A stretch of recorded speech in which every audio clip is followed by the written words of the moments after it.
I don't believe in magical things, but I still believe in me. I no longer need the magic it seems, but I'm still in need of me. I'm growing in my understanding of all the things I need.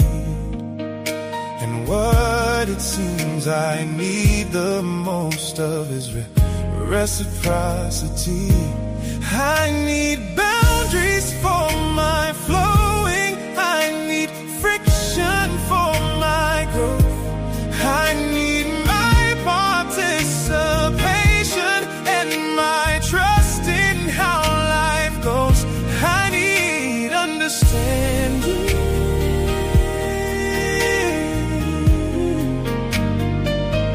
Help my understanding.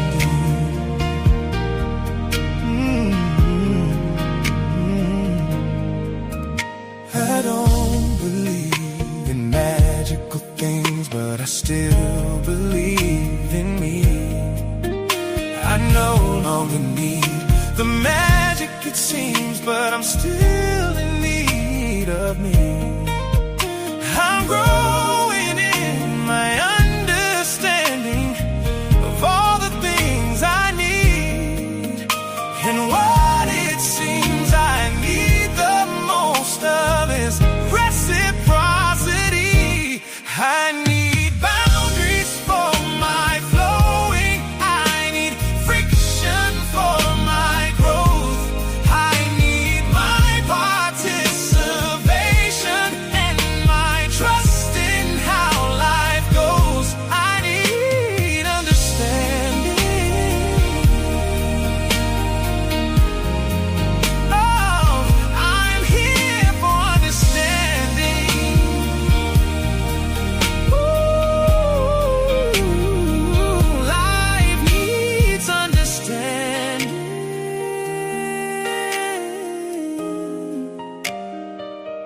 Help my understanding.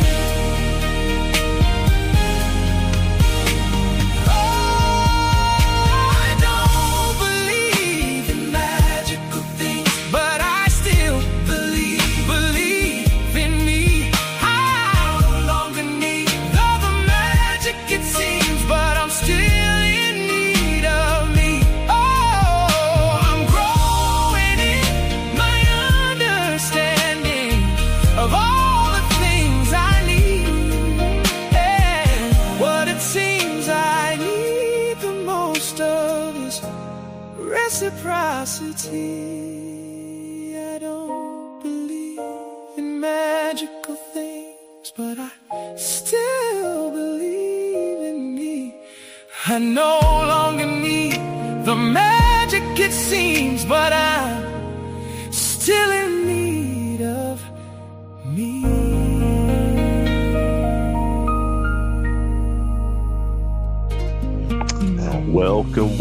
Welcome everyone to Bridge City Sunday Session. My name is Bob Swanson, and Sunday Session, of course, is your weekly touch point for connection, community, and conversation.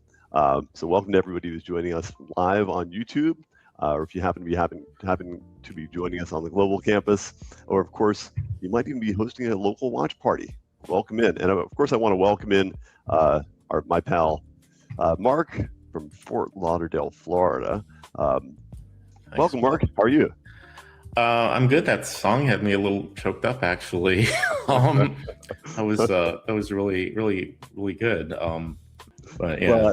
Well, one thing I should say, because I forgot to drop this in, was of course we wanted to remind everyone of Bridge City's mission. Now that you found our Sunday session, our goal, of course, is to help people connect better, build better, and live better. Yes, and that just goes back to the values of this channel and our community to reinforce forward thinking, that we are a forward thinking and people-centric community, and always life-affirming.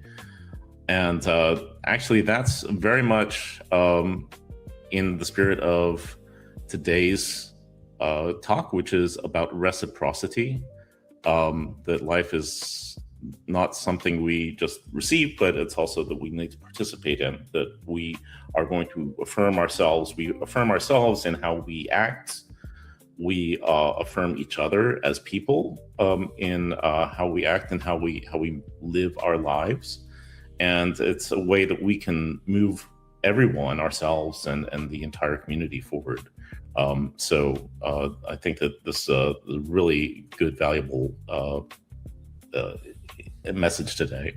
Absolutely. Because of course, with any kind of community, people matter, and part of being, in the Bridge City community is that this is a space where we don't pretend to have certainty about things, but we do want to have honest conversations, honest thinking, and make intentional connections, as well as to reflect on what we learn.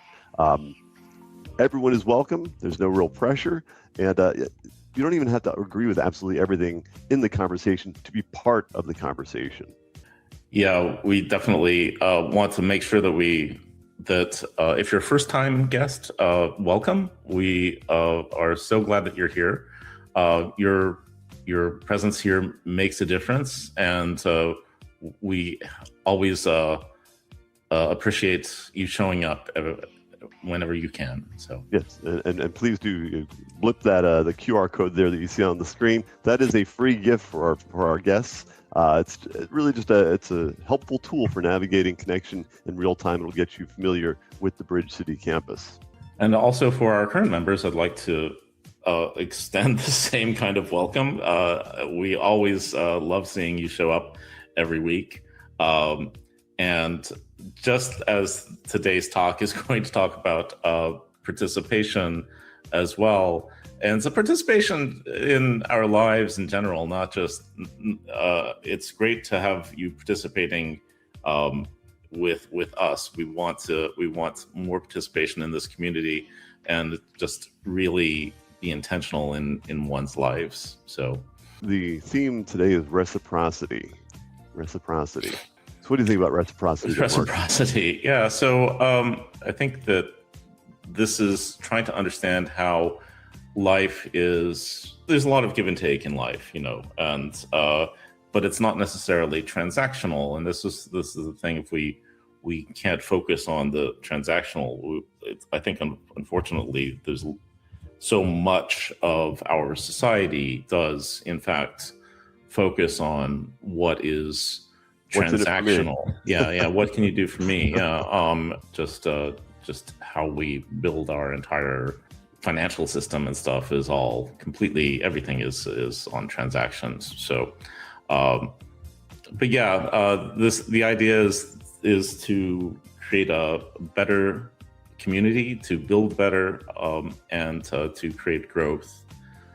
Yeah, because people can feel stuck and isolated and overlooked and perhaps under-supported. And so one of the main things we'll be talking about is how to understand reciprocity in order to help us understand how life can open up through participation, contribution, and connection.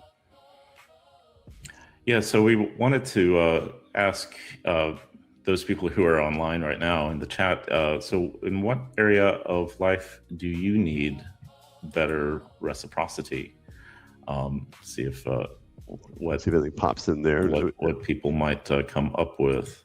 And while we're kind of waiting on that, one thing I will mention, Mark, not on the script here, but when I think reciprocity, I think Robert G. Ingersoll. And if anybody who talks to me or comes into my orbit, we'll hear that name a lot. He was a 19th century humanist, free thinker, but he used to say that happiness is the only good. The time to be happy is now. The place to be happy is here. And the way to be happy is to make others so. And I think that last part of it, the way to be happy is to make others so, is really, in my mind, a lot about reciprocity. That the more you give, the more you actually get. And that's my little. I'll have to look up this guy. There's something about that period of time, the mid to late 1800s, where there was this new campaign of free thought and such that would not be out of place in today's society, in the modern world. And in the kind of conversation that we do today, it's really striking to me how over 100 years ago, people were just still going through the same stuff and talking about absolutely. Yeah, exactly. Right. Well, hey, let's move on to the news. So greetings, Bridge City. Great to see you. My name is Mark Russell. I am the book club leader here, as well as doing a few other little things in the community. Just looking Mark does a heck of a lot. So I'm glad that Mark's here. Glad that everyone's joining us today.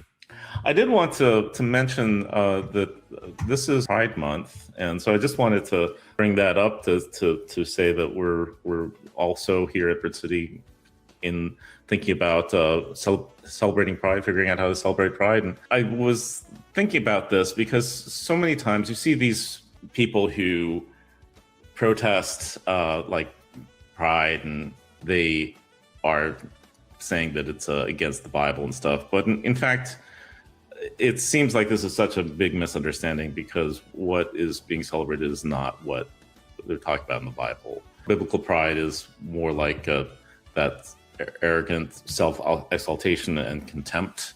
It's about tearing people down to lift yourself up or something like that. And that's not what Pride Month is about. Pride Month is started in 1969 Stonewall Uprising, which was a direct response to shame that was for people just for the very fact that they existed. And the pride being celebrated is closer to like a self-respect and human dignity than to that sinful hubris. It's about refusing to internalize hatred, claiming the right to exist openly, and honoring a community's resilience. These two things share a word, but not a meaning or spirit at all. And conflating the two really misunderstands both. So yeah, and I'll throw another Robert G. Ingersoll-ism at you, Mark. Robert G. Ingersoll he would like to say that I would claim no right for myself that I would not gladly extend to someone else. And in my mind, that's part of pride, is celebrating everyone's freedom to be their selves. To absolutely walk freely in the identity that they're comfortable with. And that we should all, no matter where you are, on the spectrum, you should celebrate that. And again, if you claim it for yourself, you should be willing to gladly extend it to someone else. So, yeah. Absolutely. Well, so with that, I'd just like to invite everyone to visit our global campus. And as you can see displayed on the screen, there's a QR code. It's under construction. We have some specific areas that you can start with. There's the lobby, which is a good place to start. It has our welcome center, an event center, and the welcome center has a good starting point where you can find some little classes and sessions to learn a little bit more about Bridge City, our event center, to see what's going on in the community, and maybe just drop in and check something out. Business center to find people who are offering services, and we have a lot of other areas, so just check them out. Yeah, as you continue to explore, you'll run across the things we call connection circles, which again gives you a chance to get oriented to the community and the campus a little bit more, as well as we have small talks, which are opportunities for members to actually kind of share some of their own expertise and their own areas of interest, which is a really cool thing. Another cool thing is watch parties. Sunday sessions are really great, but they're even better in a group. So if you can, or if it would enhance your experience, try to get some friends together to share the value that you're getting out of Sunday sessions. These are just small in-person gatherings where folks can watch Sunday sessions together. And if you happen to organize something like that, post pictures, absolutely, to the local campus. That'd be great. The watch parties are a great first step to that we are trying to get more local communities and campuses, and a watch party is like a good first step to get into that. So if you are curious and not quite ready to lead something, this is something large. At least this is this is a little small step if you'd like to do something to create some of that community. Yes, we got local watch parties, we have movie nights, we also have clubs, and the club we wanted to spotlight today is the Deconstruction Club, which I think is really important, and part of the reason why I think communities like Bridge City are important is because a lot of folks are coming out of religion, and one of the things that religious life filled for them was a sense of community, and I see Bridge City as being kind of a safety net for for people. If we have a really authentic community and a very intentional community, hopefully, as people are deconstructing and having to unravel things that they have believed to be true for a long time, that knowing that there's this safety net of other people who are willing to support them can be really, really important. So the Deconstruction Club is a place to meet like-hearted people. Yeah, absolutely. When I was first starting, I lurked for a little while just to get a feel for what was going on. What was the sense of the community. And after I had spent a little time doing that, I was able to get more involved by just starting conversation. And it's a great place to get engaged. I think that if you just even look through some of the conversations, and you come across something of interest, it's always worth just chiming in if you feel that it's something that you'd like to talk about. And even if it's an older conversation, I mean, people will come back and start talking again about that as well. It's great. Good place for new members to kind of get a temperature of the room, perhaps. Yeah, exactly. Speaking of new members, we've had a good number of new folks coming to Bridge City, 20 in the last month. And so just want to, again, if you're thinking about it, the QR code there is on the screen.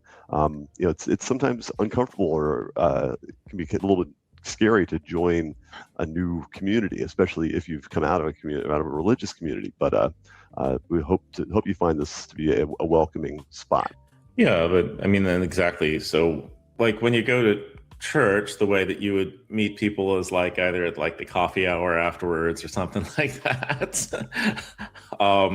So our closest equivalent is that we have our new member area where you can go in, and this is a place where you can introduce yourself, just to say hello.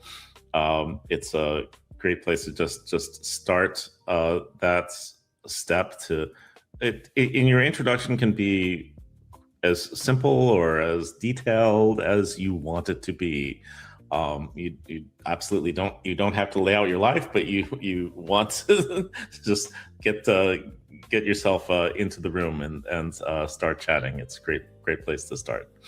Yeah, and just, you and I were one-time new members, and now we're volunteers. So once you get into the community and kind of get a feel for the room, then you can kind of feel for where you really fit in and where you can bring your own interests and talents. And so because heaven knows that any growing community needs volunteers. They need people who can do stuff, and in many cases, I think that actually gives you a really good sense of purpose by being able to leverage your own talents to a worthwhile cause. And so that's what we need for volunteering. It's not just to make the community look good; it's to actually help our community do good.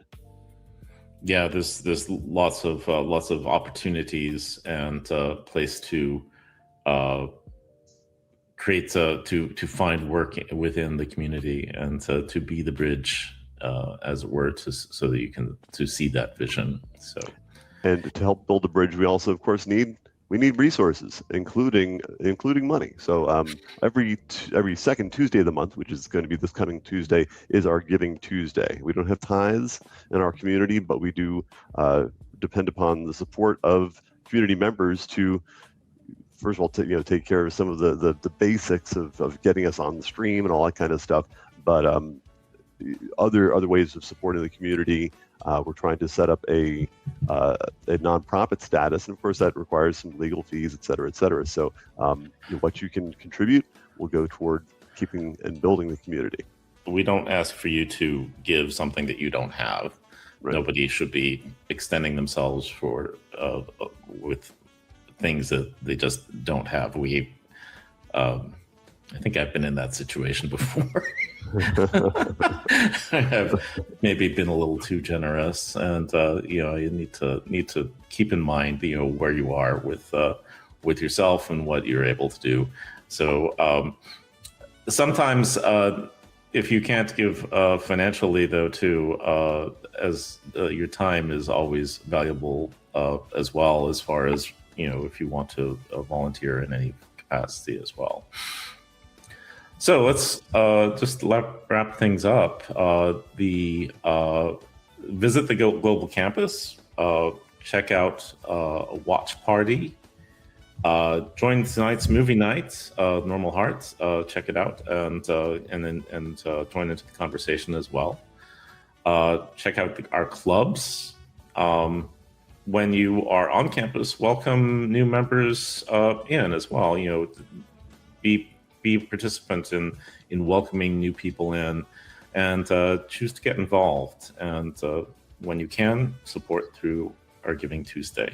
Excellent. Hey, well, it's just about to jump into the conversation, so now is the best time for you to share the stream, share our Sunday session with folks you think might be interested. Like and subscribe if you're watching on YouTube, and let's now turn it over to Darante to learn about reciprocity. Reciprocity, yeah. Reciprocity in thank you so much, Bob and Mark, for doing an excellent job. I'm so enjoying these pre-show podcasts because that's what they feel like to me. To me, it feels like a pre-show podcast, like we're just getting started. Happy Sunday, everybody. I hope you're all doing wonderful. I hope you're having a great day. Happy Father's Day to all of our fathers out there. And I'm going to get back to you in just a moment. Y'all know the first thing I got to do is acknowledge the guests. Do we have any guests here today?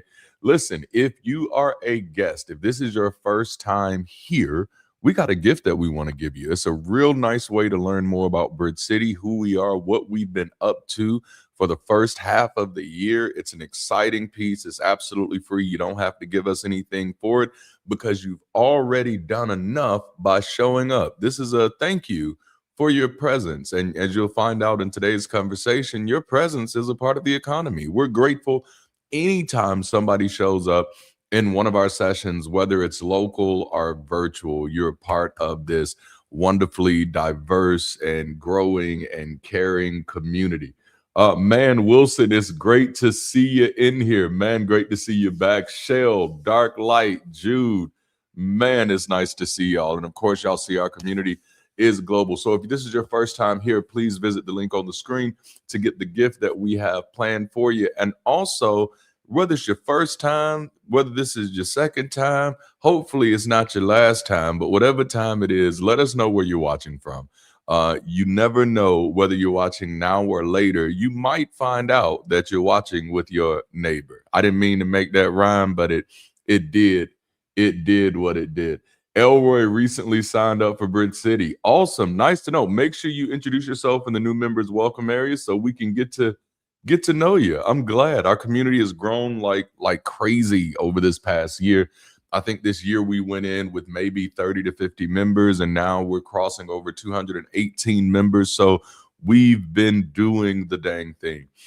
Today is Father's Day, and so I do want to say again, happy Father's Day to all of the fathers who are part of our communities, for the fathers, for the father figures, for the people that are loving your children, man. Listen, happy Father's Day. Holidays are not a big thing for me. So I don't really, I don't celebrate holidays a lot for real. Like I have to be reminded of them. But Father's Day is not the day, but just being a father is one of the most important things in my life. What you'll see here on this video, and I'm gonna lean so y'all can see it to me, but not this video, but this photo. This is a few months before I completely deconverted, and I had taken my at the time 2 of my kids out to what is it called, CC's Pizza, where back in the day it was a $3.99 buffet. And while we were there, my oldest son, this is Destiny, just graduated college. He's headed to Alabama University this year, full ride scholarship. He's going to be studying physics. But this was the day that I realized that being a good father might require me stepping away from my belief system.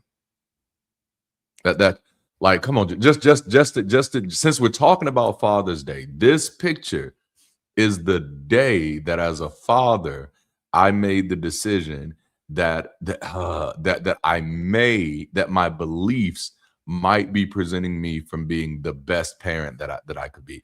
And what's happening here, Destin, he's anywhere between 6 or 7 years old in this picture, and he's giving me a lecture, an educational presentation on the reflective properties of ice. We were talking about the reflective properties of ice. He was incredibly interested in the way the water was condensating on the glass, and it led to this just insane conversation with my 6 or 7 year old, where I realized, oh my goodness, my baby boy has a really, really bright mind, and I'm afraid that if I'm not careful, I may do to him the same thing that others did to me for so long. So that brilliant baby boy right there was one of the main reasons that I deconverted, that I had to walk away. That was in June of 2014.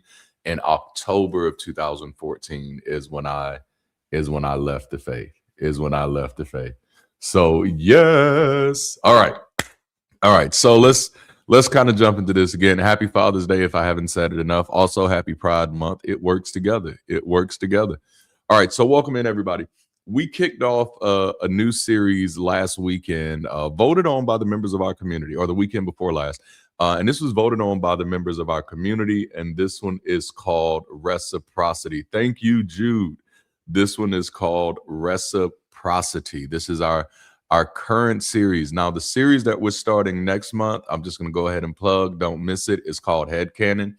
And what you'll begin to notice as Bridge City continues to grow more and more, these sessions and series will become more and more reflective of our community. Right now, they've been super duper reflective of me because I got here first. And if you don't catch that reference, go back to the Sunday session where I taught that message. You got here first. But because I got here first, so much has been reflective of me and my ideas and my experience and my expertise and my styles. But now we have more people actually participating in the life force of the community. So because of that, we're getting more input. So we got people working on music for Reciprocity. We got a whole little thing going on for Headcanon that I'm excited about, that our club organizers have been working on together. And so, man, it's some exciting times. This is some exciting times. So if you've ever wanted to be involved with a global community that's actually making tangible difference, this is now the time to get in. But I will warn you, it's the beginning. So you got to do some beginning work. You got just go let somebody, just encourage somebody in the chat real quick and say you got to do some beginning work. All right. So throughout the entire month of June, we're going to be focused on the idea, and that we have been focused on this idea that life is not something you passively receive, but it's something you actively co-create through reciprocal engagement. Somebody say reciprocity.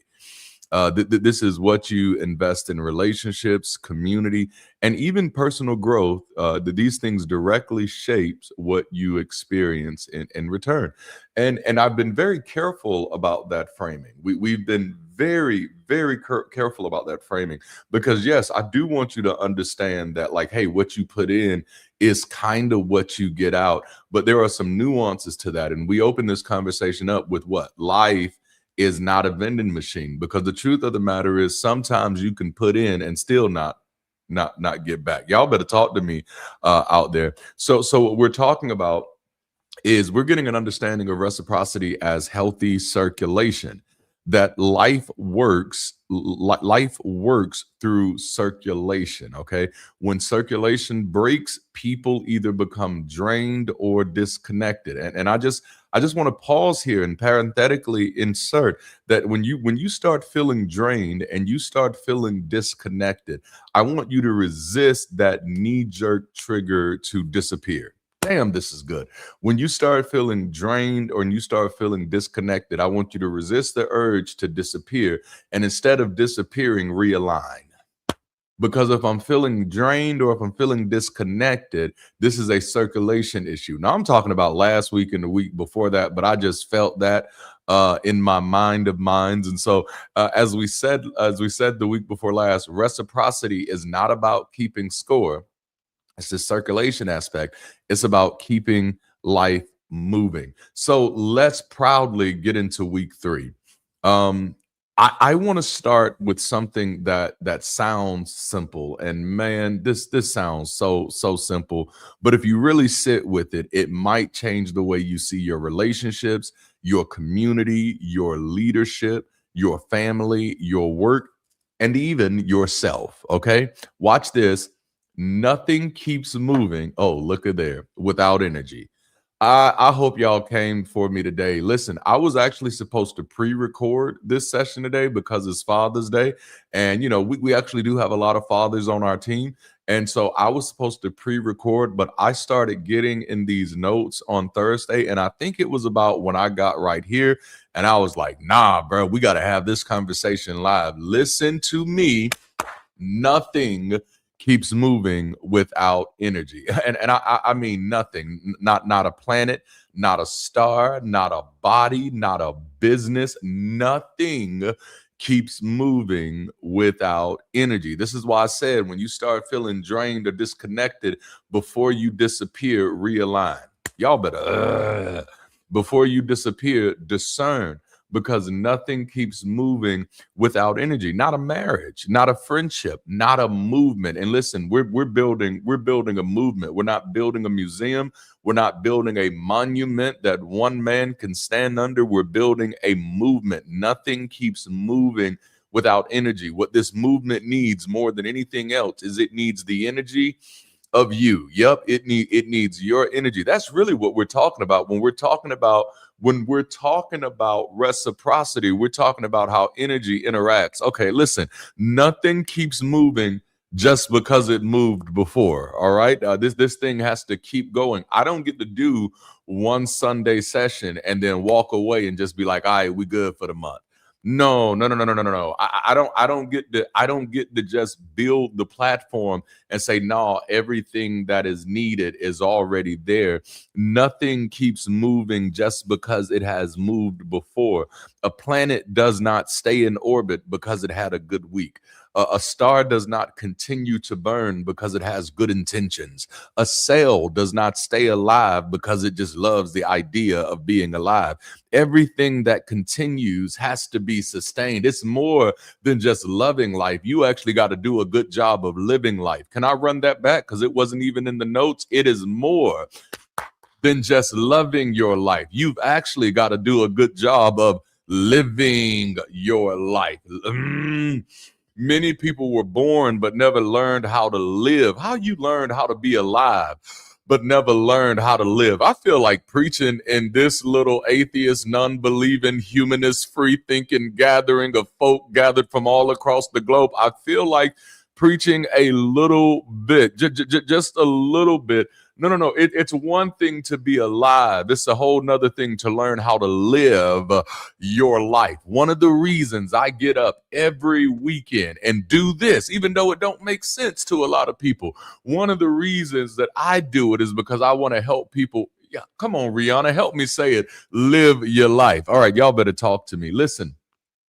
A star is not born just because dust and gas randomly hang out together. And stop treating your interactions with other people like random hangouts. There has to be some pressure. Somebody say pressure. There has to be some pressure. There has to be some gravity. There has to be some compression. There has to be enough mass for something to ignite. This is why we're talking about energy, man. A planet is not formed because particles casually agree to be organized. No, matter has to collide. It has to gather. It has to stabilize. You know, the Avengers aren't really the Avengers until they assemble. I'm going to run that back. No, listen. How you going to be out here avenging, but you ain't assembling? That's the problem. You out there avenging on your own, but the Avengers ain't really powerful until Captain America comes and says, Avengers, assemble. And what we need right now more than anything at this stage in humanity are humans who will assemble. It has to matter, has to collide, it has to gather, it has to stabilize, it has to survive the violence of formation long enough to become something that can hold shape. It has to survive the violence of formation long enough to become something that can hold shape. Did you forget that formation is a contact sport? Did you forget that formation is violent, that formation is not always pretty, that yes, love making sounds beautiful, but it is also some back breaking? Y'all better talk to me out there. Like, no, there has to be some heat in here. Yes, I want to make you feel good, but yes, I got to blow that back out too. No, I'm just saying that formation is not always, it's not always comfortable. Sometimes there is some love and some pain, some sunshine and some rain. It has to survive the violence of formation long enough to become something that can hold shape. I need to know that you can take this. A living cell, I got to keep on. A living cell is not just chemistry floating around with the dream. At some point, life requires a boundary. Something has to separate what belongs inside from what remains outside. See, y'all didn't know I was going to slip up and do this, but this whole month long, we're talking about reciprocity. No, this is not no spiritual, mystical guru, woo-woo stuff where I'm telling you, if you just have the right intentions and the right manifestation, that prosperity is going to show up at your door. I'm not here to give anybody mystics. I'm not here to give anybody mystery. I'm here to help us all understand the mechanics. Something has to separate what belongs inside from what remains outside. Something has to regulate what enters, what exits, what feeds the system, and what threatens the system. Because without structure, all right now, because we in it now, we're in the mechanics, okay? We're in the mechanics, okay? Without structure, energy does not become life. I need you to hear that. Without structure, energy doesn't become life, it becomes noise. And I think this where a lot of people are frustrated. Listen to me. A lot of you who are isolated, who've been looking for a community but can't find none. Yeah, I want to talk to you for a little bit. For those of you, you're like, I've been going from group to group to group to group looking for community. Everybody has the word on the cereal box, but when I pour out the cereal, it just seems to be the same thing that I've seen before. It's because without structure, energy doesn't become life, it becomes noise. And a lot of times what you got attracted by, like white folk in a horror movie, is the noise. Sometimes you got to let that noise be what it's going to be. I'm not chasing noise, I'm chasing life. No, if I'm gonna be up in here, it has to be doing more than just giving me noise. It has to give me life, and life is the language of structure. Y'all don't want to talk to me. Without structure, energy does not become life, it becomes noise. The reason why your life is so noisy right now is likely because it's missing some structure. Without containment, energy does not become new. Or with energy does not become flow, it becomes leakage. Yes, come on now. Without containment, I'm telling you, we are walking in some places right now. Without containment, energy does not become flow, it becomes leakage. Okay, it's leakage. Okay, you're like, why is reciprocity not working? Because you is leaking everywhere, because you do not have containment. Good things are on the way, but they cannot make it to your life because you do not have the containment. Damn it, I feel like a preacher right now. No, without responsibility, energy does not become reciprocity. Oh no. when you start asking yourself, where's my reciprocity that has to be attached to what am I responsible for? Where is my reciprocity? My reciprocity remains in the same place that my responsibility does. Without responsibility, energy does not become reciprocity, folks. Listen to me, community. Can I get a jalapeno, habanero, hell yeah, or something out there? Without responsibility, energy does not become reciprocity. It becomes extraction. This is good stuff. This is good stuff. This is something I need us to sit with. I need us to sit with this, because some of us are not tired because we've been giving too much. Some of us are tired because we've been leaking too much. So you think shucky now. You think what's been killing you is you've been giving in vain. I would like to suggest to you that maybe you've been leaking in vain. That your life really isn't struggling at where you're giving. Your life is struggling where you're leaking. As a matter of fact, it might be because of where you're leaking that you're not able to give the way that you want to give. Am I talking? Like you be wanting to show up full of love. You be wanting to show up full of joy. You be wanting to show up full of excitement, but life has you leaking right now. Yeah, like I had my mind made up, Darante. I was going to show up and I was going to be the life of the party. But about 2 hours before I was supposed to be there, I get the phone call about having to take care of this. And I don't know if you know, but I'm the only person in my family that has to be responsible for this. See, some of you think you're giving too much. And the reality is the problem is not in your giving. It is in your leaking. It is not in the stuff that you are doing from the goodness of your heart. It's the stuff you're doing that you have absolutely no control of, because you don't even know that it's leaking out, because where there is no structure, okay, there is no energy. That's all I'm saying. That's all I'm saying. You're not tired because you've been giving too much. You're tired because you've been leaking too much. And some of you are confusing with what you've been giving with what you've been leaking. Some of you are confusing with what you've been giving with what other people have been taking. See, reciprocity don't work with robbery. Shataya. Boy, what? No, reciprocity does not work with robbery.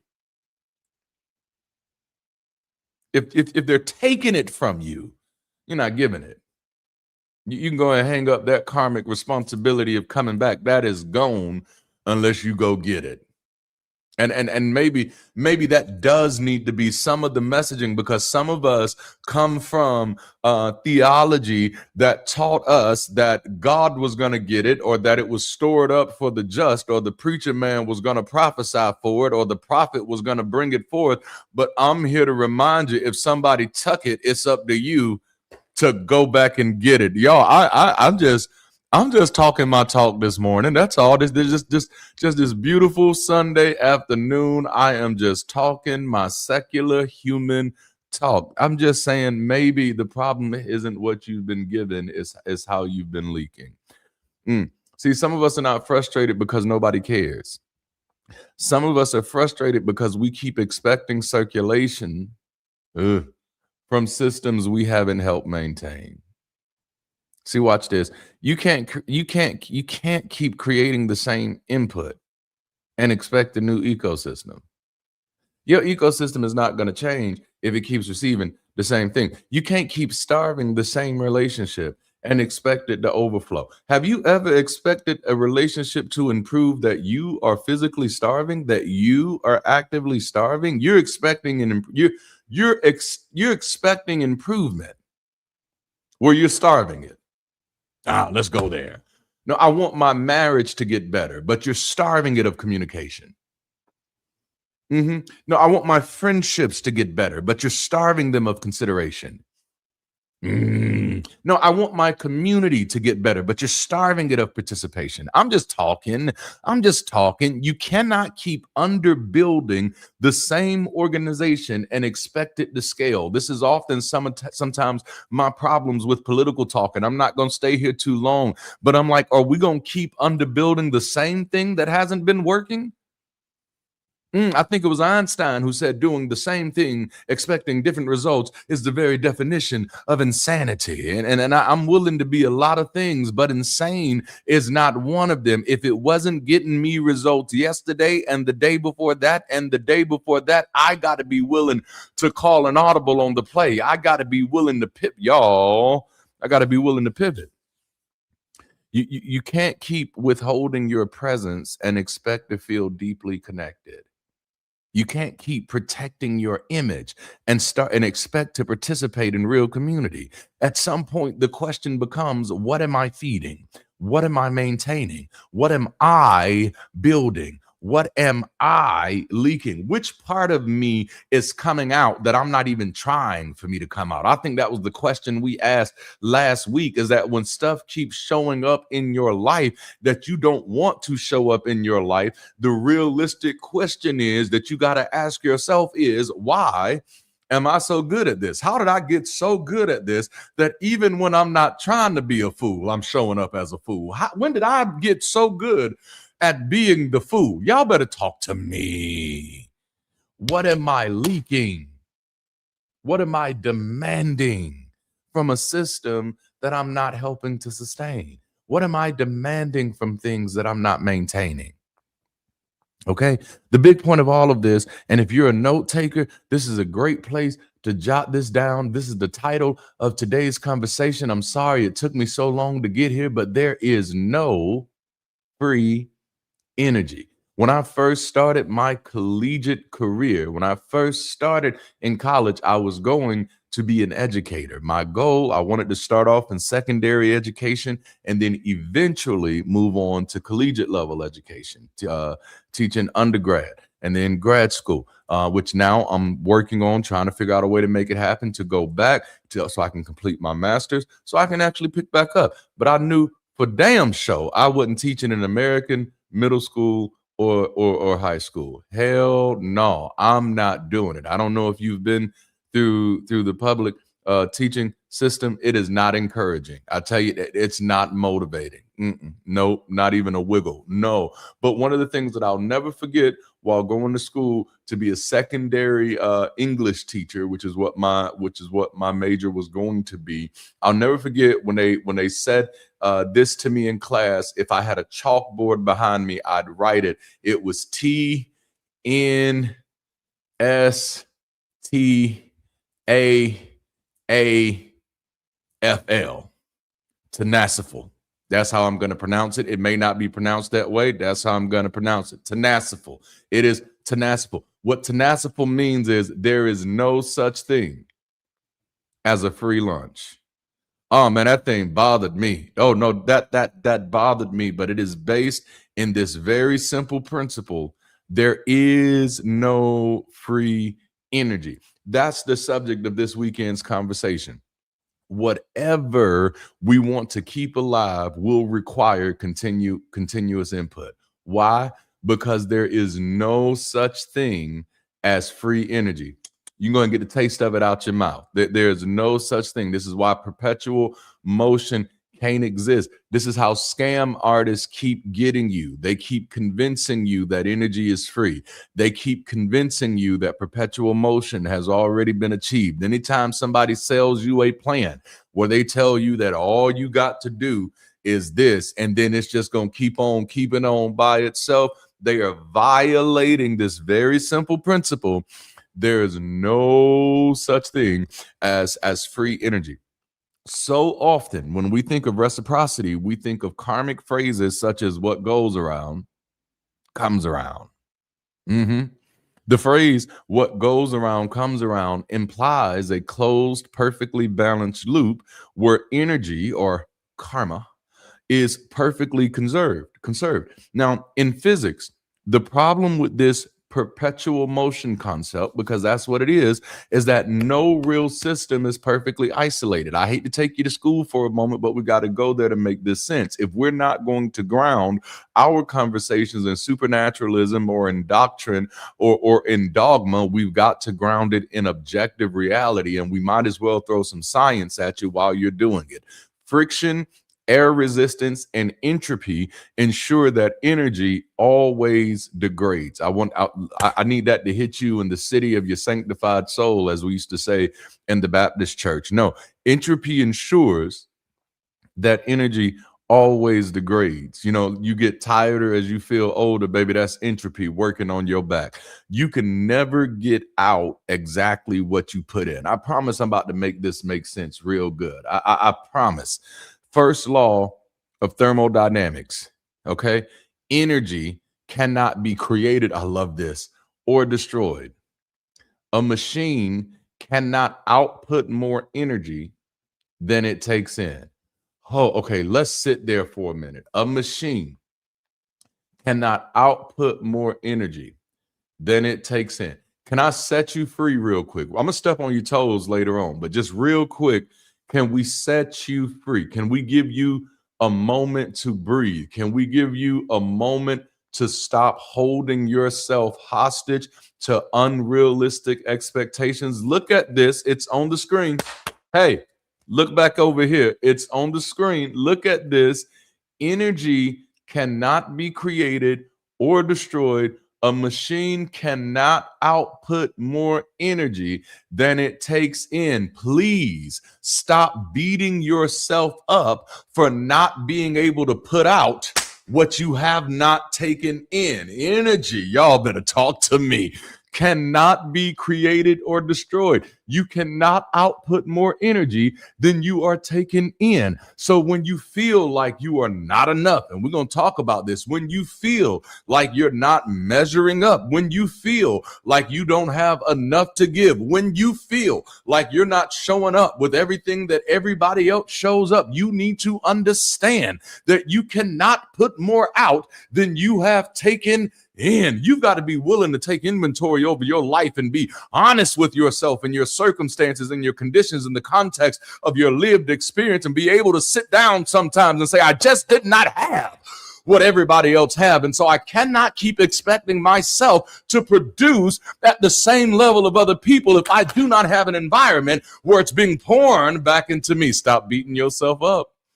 Oh, brother, the physics will save your life. The math. It's the math. It's the math. Boy, y'all probably never got this excited about physics in your life. Let's take it a step further. The second law is that the total entropy or disorder of a system always increases. Now listen, disorder always increases. Energy naturally degrades into unusable heat.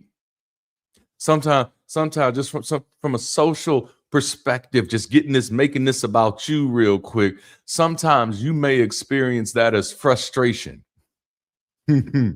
Energy naturally degrading down into unusable heat. Sometimes you may experience that as anxiety. Okay. And so it cannot spontaneously reorganize to keep a system running infinitely without an external source. Our external source right now as a planetary system is the sun. We on its time clock. But like, I feel like there's so much I can unpack out of this. But the point is that energy naturally degrades into unusable heat, so it cannot spontaneously reorganize to keep a system running infinitely without an internal source. I know you feel big and bad and you are a Hulk smash, you are all of that and a bag of chips, but I am here to remind you that you cannot do this by yourself. Friendships are an external source of energy. Partnerships, come on y'all, talk to me for a moment, are an external source of energy. Mentorships, yes they are an external source of energy. So this gives us two disadvantages, man. Two disadvantages. Number one, and it's just the reality of the math. This is what you're dealing with. You can't get back equal what you put in.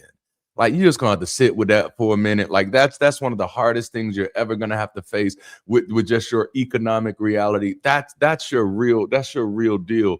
You never gonna get back for real what you put in. You got entropy working against you. Things are naturally degrading. You're just not gonna get back equal what you put in, not just between you and it. I'm just trying to be 100% honest with you. Disappointment is the child of false expectations, and sometimes you're expecting too much because you don't understand enough. Damn, that's good. Let's say it again. Sometimes you're expecting too much because you don't understand enough. And in all of your getting, I'm here to help you get some understanding. The reality is, the math is, the physics are, the natural containments, the natural constraints right now. Maybe that'll change in the future, but right now, listen, I don't care how hard you try, you can't get back equal what you put in. Which leads us to the second disadvantage, and they're connected. They work together like that. What you put in is guaranteed to degrade. Man, but can I talk to some married folk real quick? No. What you put in is guaranteed to degrade. Like, it's guaranteed to degrade. No, you opening doors and just holding stuff. That was so cute in the beginning, but what you put in is guaranteed to degrade. You remember that one time you went all out the way just through this beautiful celebration, but the reality is, I know it hurts sometimes. We all hopeless romantics. We don't like to deal with it. What you put in is guaranteed to degrade. Let's talk to some bill payers out there. Let's talk to some bill payers. But I paid the rent last month. Yes, but what you put in is guaranteed to degrade. You can't get back equal what you put in, and what you put in is guaranteed to degrade. Every time someone donates to Bridge City, in most cases, we're never going to get the full amount that they donated.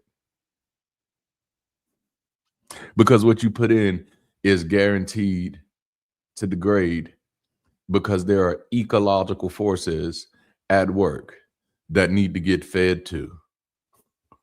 Oh, yeah. So PayPal says, hey, I'm going to need my little cut. Stripe jumps in there and says, hey, I'm going to, y'all don't want to talk to me. What you put in is guaranteed to degrade. This is what makes reciprocity so complicated. We often approach reciprocity as if our contribution exists in a closed loop, where as long as we put in enough, perpetual motion will eventually kick in and carry the work. I'm sorry somebody lied to you. The reality is, no amount of work you put in creates the additional energy required for perpetual motion. None. That's the thing. Like, regardless of how many wealth cycles we have hit as a species, and we've done some incredible things with wealth as a species, we have, like, there's absolutely wealth inequality in the world today. There's never been a time where that has not been the case, as far as human civilization is concerned.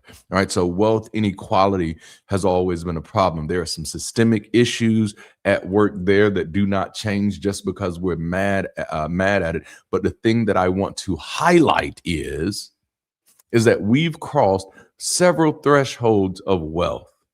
We got to the 100,000-aires, and then we got to the millionaires, and then we got to the 100-million-aires, and then it just got ridiculous, and we got to the billionaires, and then we got to the trillionaires. And listen, I'm not here to do a commentary on the morality of wealth right now. What I want to point out, what I want to show you, is the reality is nobody who's hit the mark retired. Now, see, that's the thing that you don't see.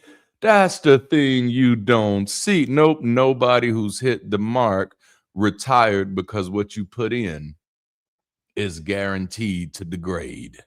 No, this is there is no perpetual motion. Someone has sold you a finish line. That finish line is death. There is no finish. There is no finish until you gone, until you up out of here. What I'm trying to say is nothing healthy becomes automatic without a system that can sustain it.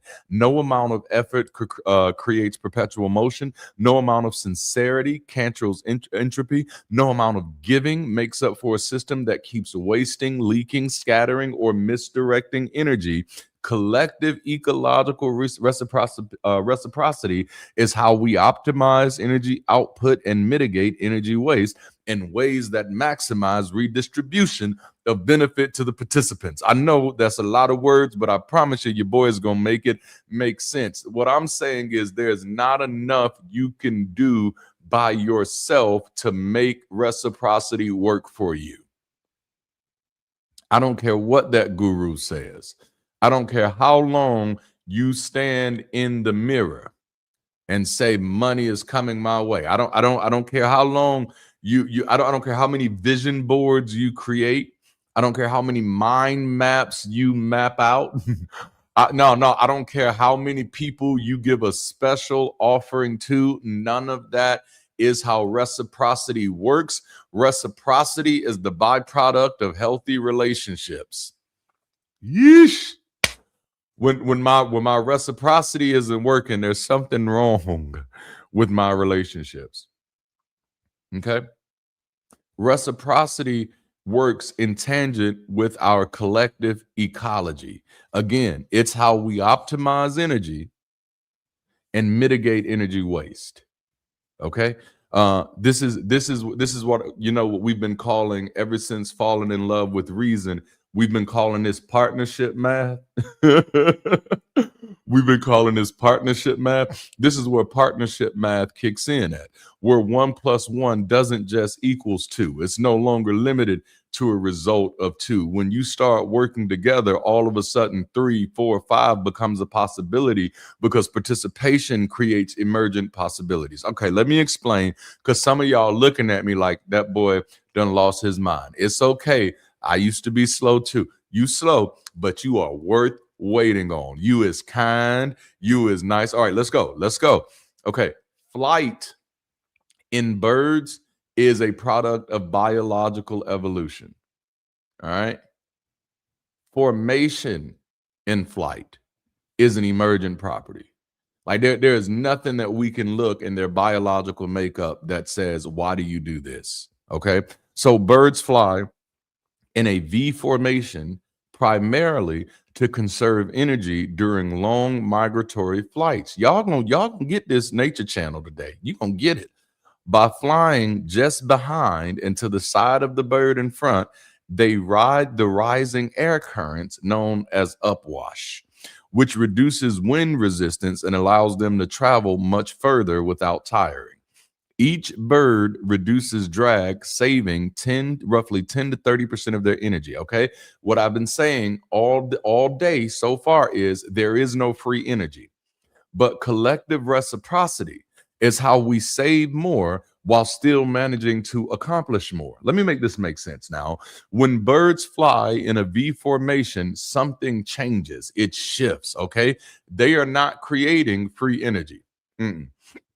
They're not creating energy where energy did not exist. They are reducing waste. Listen, when you're working together, when you're building community, when you're building partnerships, when you're building affiliations, when you're building networks, you're not creating free energy, but you are reducing waste. Okay. They are using the air differently. They are positioning themselves so the movement of one bird helps carry the next. Now, for every leader in Bird City, for every potential leader in Bird City, I need you to learn this lesson from nature. Listen to what the birds are doing. They are positioning themselves so that the movement of one bird helps carry the next bird. As all leaders, every single one of us, we should be carrying ourselves in such a way where the movement of one helps carry the next. Damn, this is good. Just from birds, this is good. The bird in front breaks the resistance. Hello, I'm the bird in front. Don't mind me. I'm just out here breaking resistance, okay? The bird behind it catches the lift. Thank you for everybody who's a part of our core team. I appreciate you for catching the lift. And then when the lead bird gets tired, and trust me, bro, man, get tired, another bird can rotate forward. Now, listen, this is not magic.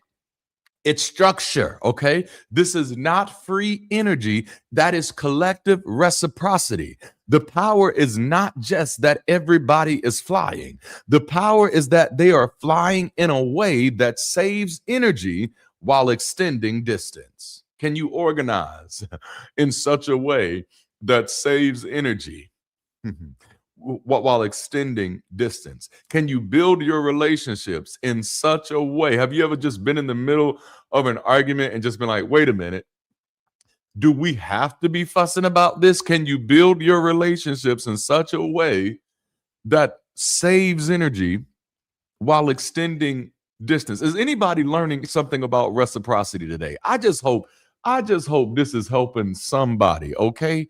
Okay. Because this is what healthy reciprocity does. It does not create energy from nothing. It helps us waste less of what we already have. Ooh, see, reciprocity and maintaining the systems that produce reciprocity is good stewardship. It's me recognizing, it's me recognizing that my time and my energy is two things. Oh, shiitake mushrooms. It is two things. My time and my energy is limited and valuable. See, this isn't in the notes, but damn, I feel like this is for somebody. Your time and your energy are two things that you need to treat both as equally important. My time and my energy is limited, but it is also valuable. And maybe you're fucking your life up sometimes because you're either not appreciating its limitness or you're not appreciating its value. Which one is it? Which one are you sleeping on right now? Which one are you underestimating right now? Your time and your energy is not only limited, it's valuable. You are a limited edition, and you need to start treating it like that. You know, the sneakerheads, every now and then, they get a limited edition. That one don't get to sit with the other sneakers. This is limited edition. They only made a few of these. Do you know how valuable this is? I have to make sure that this is aligned properly because it's limited and it's valuable. That's your humanity. You are a limited edition. Damn. Okay, back to regularly scheduled programming. Reciprocity converts unused capacity into shared movement. Okay, it redistributes strain. It increases range. It makes the journey more survivable. This is why we do community work, because it's easy for everybody to go into their corners. It's easy for everybody to silo off. And the truth of the matter is, the hard truth of the matter is, some of us can take that. Some of us can go into a corner, handle our business, and not need nobody else in the world. But the reality is, there's a high percentage of the human race, of the human species, that cannot. And we owe them this. We owe community for those who cannot do it on their own. We owe community to those who need it. Damn, y'all, I'm sorry. I still got notes to get through. Okay, listen. So the point is, energy is not created. It's converted. There's nothing we can do to create more energy, but we can always be looking for ways to convert unused energy. See, it's not, a lot of time it's not I need to give more. A lot of times it's I need to find more. I don't have more to give. There's something I'm not using. There's a hard wall that we all face when wrestling with reciprocity. What I'm doing is all I got, and yet is not enough. That's a hard wall, man. That what I'm doing it's all I got, but reality is telling me that it's not enough. It's everything I have, but reality is telling me, hey, that's all you got? You can't get an extra 5 on it? No, it's everything I have, but yet it doesn't feel like enough. Has anybody ever been there before? Well, you've looked under every rock, you've knocked on every door, you've got the certifications, you took the classes, you got the degrees, you've explored every option available. Baby, you shot your shot. You gave it all that you had and still had to sit in the discomfort of the reality of not enough.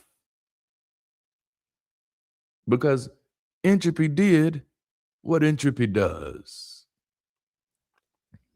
So I want to free you, and I want to step on your toes at the same time. Can we do that? Are you okay with that type of kink where I free you, but then put a little pain in with it too? You know, we're just gonna twist just a little bit. I'm sorry. I'm doing too much. I'm gonna free you, and then I'm gonna step on your toes at the same time. Reciprocity problems are often not a personal failure. All right, I want you to hear me very well. Reciprocity problems are often not a personal failure. Sometimes the problem isn't what you did wrong. It's not what you didn't have enough of. It's not the standard you didn't meet. So you can just go ahead and breathe. Get that weight off your chest and let that go. It's not your fault. Reciprocity is often not a personal failure. Reciprocity problems are often not a personal failure. Reciprocity problems are a systems failure. Okay. So it's not your fault, but it is your fight. Okay. Don't hate me. Don't turn me off yet. Don't you turn me off. Listen, it's not your fight. It's not your fault. Reciprocity problems are often not a personal failure, which means there's really nothing you can do to change this outcome from just a personal perspective. Reciprocity problems are often a system failure, which means it is not your fault, but it is your fight. Okay. I think we need to put that on the shirt. It's not my fault, but it is my fight.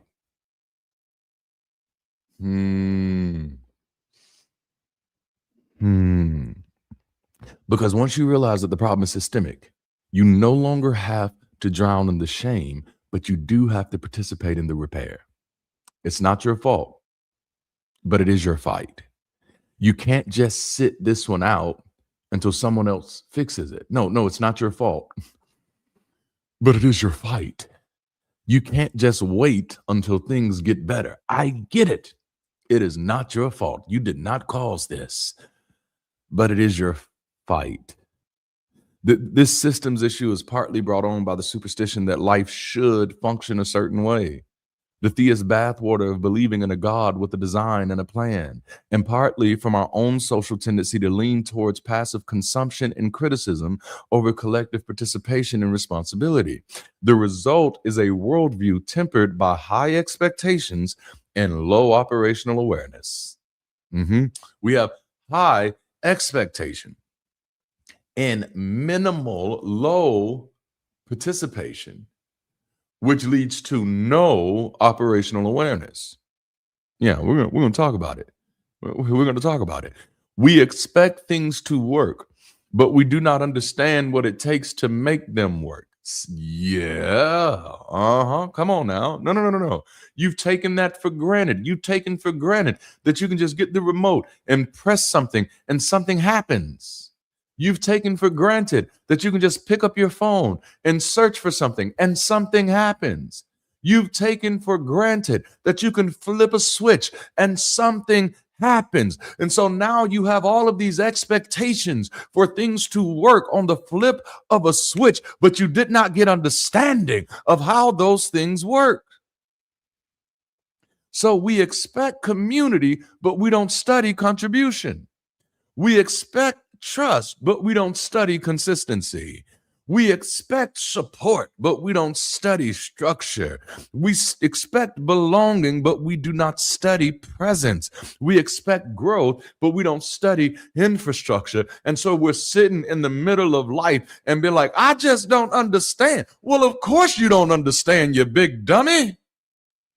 You're studying the wrong things.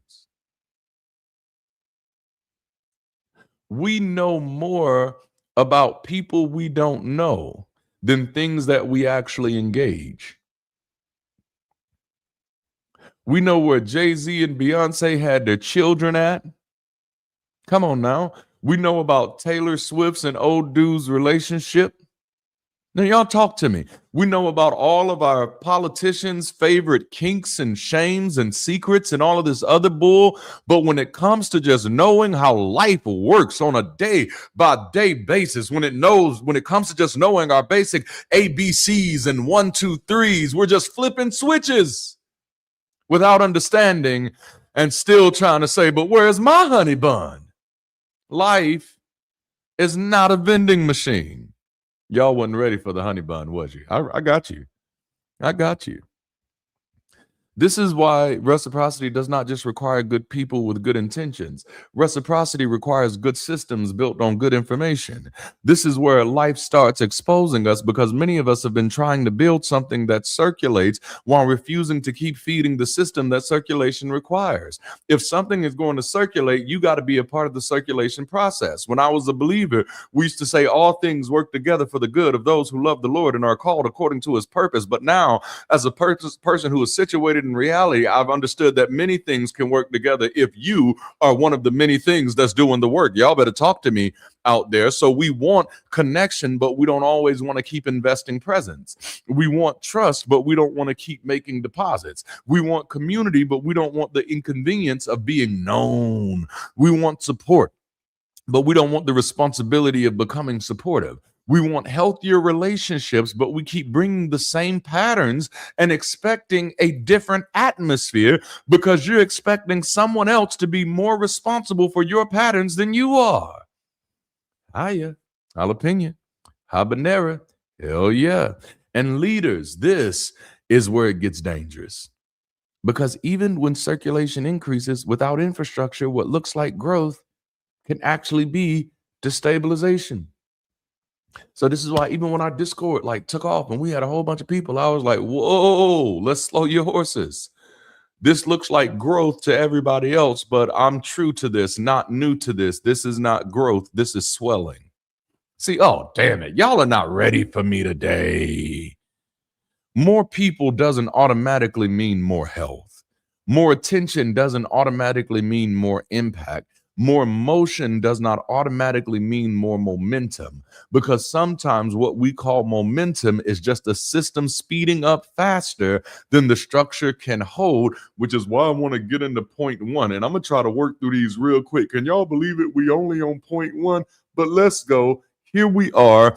Flow requires boundaries. This is probably something that nobody ever talked to you about before. No, if we're going to be talking about reciprocity, we got to talk about some boundaries. If we're going to be talking about living in abundance, we got to start with talking about boundaries. You're wondering where your flow is. I'm wondering where your boundaries are.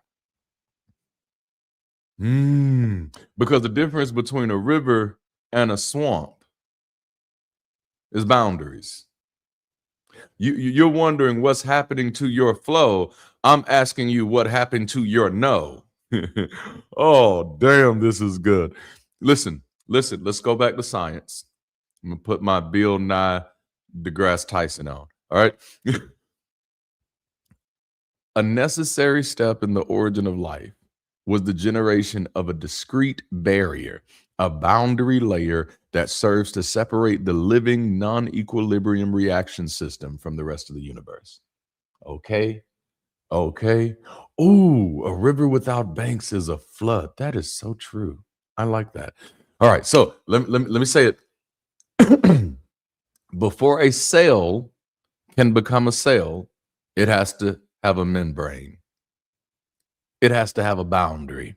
Something has to distinguish inside from outside. Something has to regulate what enters and what exit. Something has to protect the integrity of the system while still allowing the system to exchange energy and materials with its environment. We're talking about reciprocity problems because life is not just chemistry. Here it is. Life is organized chemistry. Life is not just things flowing.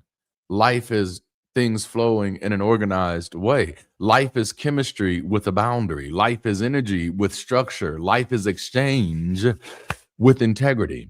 And that boundary layer, the structural ancestor of the plasma membrane in modern cells, doesn't exist to isolate the cell from anything else. It exists to mediate exchange. It serves to maintain the integrity of the living system and mediates the movement of materials and energies into and out of the cell. Okay, so it keeps the living system from dissolving into everything around it. It allows nutrients in, it moves waste out, it helps maintains the difference between what the system is and what the system is not. Listen to me. Where boundaries don't exist, reciprocity can't exist. So the boundary is not the enemy of life. The boundary is one of the conditions that makes life possible. Oh, did you catch that? That the boundary is one of the conditions that make life possible. I just want to talk to some visionaries out there, some people who got a dream, some people who got a vision, and they're like, man, I've been working on this thing for over a decade and ain't nothing popped off yet.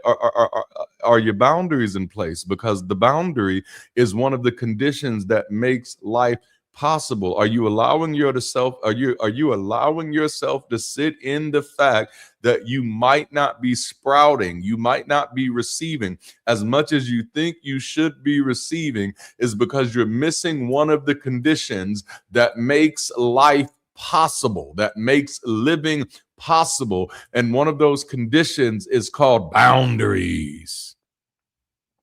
Reciprocity cannot exist where boundaries have not been established. Remember last week, and I told you this is not magic, this is ecology. Ecology is the scientific study of how living organisms interact with each other and with their physical surroundings. So when we talk about reciprocity, we're not talking about a mystical force floating around rewarding good people. We're talking about a function of social ecology. If you're a note taker, that's one hell of a phrase to write down. Social ecology. We are talking about the way people, environments, resources, expectations, responsibilities, patterns, needs, and constraints interact with each other. So if reciprocity is not working, something is happening inside my social ecology. Ecology requires boundaries to define the functional limits of natural systems. It manages complex social ecological interactions and prevent irreversible environmental degradation. So maybe we talked about leakage. Maybe you're experiencing degradation. Stuff is flowing into your life. But without boundaries, it's overflowing into other areas and it is killing your banks. It's degrading the vegetation in your life. So there are things flowing in your life, not, shiitake. There are things flowing in your life, not to feed you, but to feed the things that feed you. Shoot, y'all ain't, bruh. Because this is how ecosystems work. See, you expecting the vending machine The vending machine, I put in, you give me chips. But life is not like the vending machine. You don't put the seed in the ground and get watermelon. You get the seed in the ground and you get sprouts. And then you got to treat the sprouts right. Y'all. And then and then the sprout becomes sapling and you got to treat the sapling right. I might be getting this out of order. And then the sapling starts producing branches and you got to treat the branches right. Y'all. See, the things that need to be flowing in your life may be flowing in your life, but if there are no boundaries, then they are not there to feed the things that feed you. I don't always need peace in my life to feed me. I need peace in my life to feed the people that are feeding me. Oh, because maybe there are people who show up in my life that want to help me, but my life is so chaotic that they can't show up and take a seat. I'm just talking. I'm just talking, y'all. Y'all gonna make me talk my talk by myself, but I'm gonna talk my dang talk. All right. So listen. Boundaries provide the structural framework needed to understand energy flows, to protect biodiversity, and maintain stability. You keep treating yourself like a product, and you are an ecological environment. All right. And so when you start talking about reciprocity, I need you to stop limiting it to, I don't have the money I want. I don't have the job I want. I don't have the help I want. Let's grow out of that. That's the shallow bathwater we lived in with doctrinal superstition. Let's ask better questions. Let's seek higher things. Let's start asking, are my boundaries providing the structural framework needed for me to even understand what's flowing in my life? Like, man, you may be having some real gold flowing in your life through your relationships with people, just some real good advice, some real good encouragement, some real good practical tips and stuff, but you're missing it because it's flowing all over the place. No, you need to check your social ecology. What does the biodiversity look like in my social ecology? Is my ecology limiting my diet? Is it limiting my consumption? Is it limiting? The lack of biodiversity leads to a lack of nutritional diversity. Y'all ain't ready for me. Let's talk. So there are types of boundaries. There are two types that I want to start with. First type is boundaries that protect from unnecessary friction. These are the boundaries that we are most familiar with, the boundaries that protect from unnecessary friction. Okay. Boundaries that protect from unnecessary friction. That's friction that drains the system, but doesn't develop the system. You just always make me tired. These are boundaries that protect from unnecessary friction. These are boundaries put in place to make sure that things that are coming into my life isn't creating friction that is unnecessary. That's chaos. That's constant emotional emergency. When I let go of the need to be the savior of the world, I let go of the need to be responsible for everybody else's emergency. This is people having unlimited access with no responsibility. This is the kind of friction that does not sharpen you. It just wears you down. There just ain't nothing you can get out of. It is toxic for your system. It leaves you depleted. There's not enough of it that can circulate that can make it good. It's just bad. Boundaries help to keep that out of your life. And watch this. And let's just be real clear here. You have to be, when it comes to your boundaries, you got to know that your boundaries are for you. There are things that are bad for me that are not bad for other people. See, I'm just being too responsible. Let's move to the next type of boundaries. The next type of boundaries is boundaries that filter for productive friction, because I need some of that. That's friction that challenges the system without destroying the system. Hey, what's a life without challenge? Like literally, what is your life without challenge? Who convinced you that all of your goals should be challengeless? Because that's where you're being robbed at. That's where you're being robbed at. That's the friction that challenges the system without destroying the system. See, good friction is accountability. It's honest feedback. It's necessary correction and improvement. It's creative tension. It's the hard conversation that saves the relationship. It's the operational disagreement that makes the organization stronger. It's the person asking a question you didn't want to answer, but you absolutely needed to consider. That's the good friction. In both cases, these type of boundaries exist to maintain systems integrity. Okay? Hear me well. Reciprocity can't live where integrity doesn't. Okay? And integrity is not just the intention to be good, it's the committed capacity to do good. Integrity is not merely how I see myself. Integrity is where the system of my life can hold what I say I value. Integrity is whether my behavior can carry the weight of my beliefs. Integrity is whether my habits match my hopes. Integrity is whether my contribution matches my expectation.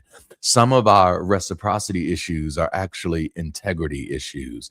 We are expecting more from others than we are currently capable of giving.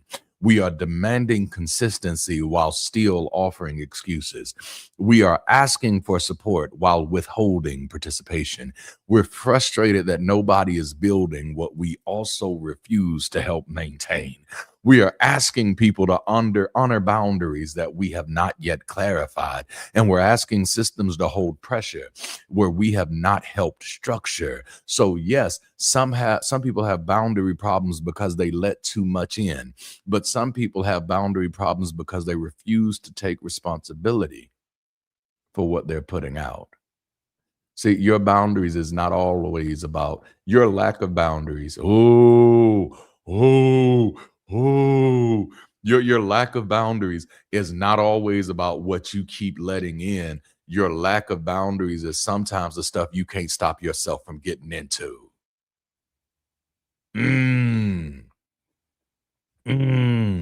I remember I was going through a situation in 2015, 2016, where I was working with a friend of mine and they were going through a really hard time and I got pulled into a lot of it and it was a big mess. And I remember sitting down asking myself, now, Darante, how did you get into this? And it was a cycle at that moment. I'd realized, no, like I got a habit of getting into stuff that really has nothing to do with me. And the problem is that I really begin to carry it. I begin to carry it like a burden. I begin to carry it like a coat. I begin to carry it like it's my fault that I've somehow caused it. And I had to sit with the reality that, hey, this is actually a cycle that they keep running through and you keep treating it like it's an emergency. This is just something that they do. And it's okay for you to recognize it and not join. Sometimes your boundaries are not about what you let in. Sometimes your boundary violations are what you keep allowing yourself to get into. I hope this is helping. I hope this is helping. Both break reciprocity. But see, there's also a third type of boundary that we don't often talk about, and that's boundaries that are formed by distance. It's a boundary because you can't reach it yet. These are boundaries formed by distance. It's a boundary because you can't reach it yet. If you can't reach it, you can't pass it. Now, this boundary, it isn't personal. It's physics. You're like, I hope you can handle this. What many people experience as life rejecting them is really just the discomfort of the distance between where they are and where they want to be. That's that boundary. It doesn't mean you're hated. It doesn't mean you're disqualified. It doesn't mean the door is closed. It simply means there's a development period required before the next level can safely hold you. Because the next level is not a place, is not just a place you arrive, it's a system you have to be able to sustain. And if the system of your life cannot hold the weight of what you're asking for, more access may not help you. It may destabilize you. More opportunity without more capacity can destabilize you. More visibility without more grounding can destabilize you. Man, how many of you don't realize that some of the things you're asking for are things that your current ecology is not capable of stabilizing, is not capable of supporting, is not capable of sustaining. And the beautiful thing is the physics of life, as messed up as things feel right now, the physics of life won't let you go any further. You think you couldn't bear this. Oh, just wait. More growth without more infrastructure can destabilize you. More circulation without more boundaries can destabilize you. Because where circulation has never existed, doing something different is not optional, it's required. Ecosystem boundaries act as transitional gradients and permeable filters that regulate the exchange of energy, materials, and organisms between adjacent habitats. I'm just throwing the science in here. Now, rather than rigid walls, they form unique, diverse transition zones that maintain landscapes connectivity while preserving the distinct internal stability of each system. In an empowered organization, which is what we're trying to build, boundaries act like riverbanks. Rather than restricting movement, they channel autonomy, energy, and decision making in the right in the right direction. They provide a safe operating space where teams can innovate and take ownership without fear of overstepping or misalignment. Now that Bridge City is becoming more and more operational, we're now building boundaries. Those boundaries are called teams. They have different roles. There's the navigational leadership team. That's me. That's our head of community. That's our head of operations, which is vacant. There's the core team, which is comprised of the leaders of our campus teams, which we're still building out right now. Healthy flow state relies on rigid boundaries. Without containment, energy scatters and work bleeds into burnout. All right. So treat boundaries like riverbanks. They discipline the water to carve a powerful, sustainable path forward. Boundaries are not how we keep stuff out. Boundaries is how we keep stuff flowing. Okay? Your reciprocity isn't missing, it's leaking. You're keeping score. And you're like, I've done this, I've done this, I've done this. Why is this it? Why is this not working? And keeping score is like putting money in a vending machine that didn't give you anything back the first time, and then doing it again, and then doing it again. And you're coming out there and you're like, man, I done put $25 in this vending machine. Listen, at that moment, and I want to say this as honestly and as empathetically as I can, at that moment, you the fool. You are the fool. And I'm just saying this because that's sometimes how we treat life. You kept putting money in a broken system because you're just thinking that the only thing that matters is the score. The score doesn't matter if the system is broken. You can keep counting who did what. You can keep tracking who texted first. You can keep measuring who showed up last time. You can keep running the numbers, but the score doesn't matter if the system is broken. Reciprocity requires boundaries not to keep people out, but to preserve the integrity of the system so energy can safely circulate.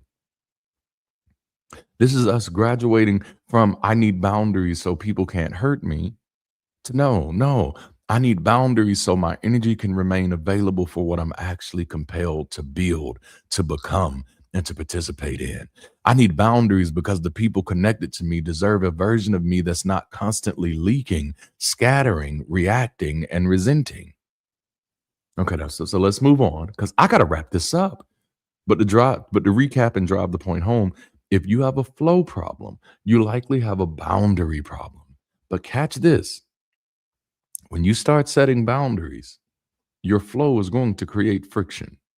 But here's the good news: friction is not always failure. I think one of the scariest things about setting boundaries is friction, because many of us have been encoded to read friction as failure. So much so, you probably identify safety as a lack of friction. You might mistake peace for frictionless affiliations. Good connection probably means no friction to you. But the problem is that boundaries and connection are not opposites. Healthy boundaries acts as the vital bridge that makes sustainable deep connection possible. Rather than acting as rigid walls of disconnection, they establish where one person ends and the other person begins. Brown skin. Somebody gonna get that joke. Creating the safety, trust, and mutual respect needed for relationships to thrive. Boundaries are not just borders, they're also bridges. Yeah. As a matter of fact, connection only happens where boundaries become bridges. Connection is not a frictionless experience. Friction and connection share a paradoxical relationship. While friction, the force resisting relative motion, literally feels like a barrier, it's the exact mechanism required to establish a meaningful bond. Without it, surfaces slip apart and connection fails. Just as you cannot walk on ice without static friction to grip the surface, two objects cannot hold energy together without the right amount of contact tension. Too little lets them drift apart. Too much destroys the material. Let's think about it in the terms of energy.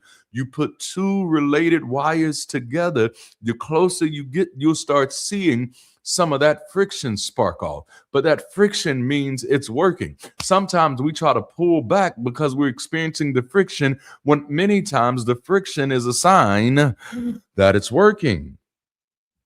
Okay. The myth of frictionless connection teaches us that if a relationship is healthy, it should always feel easy.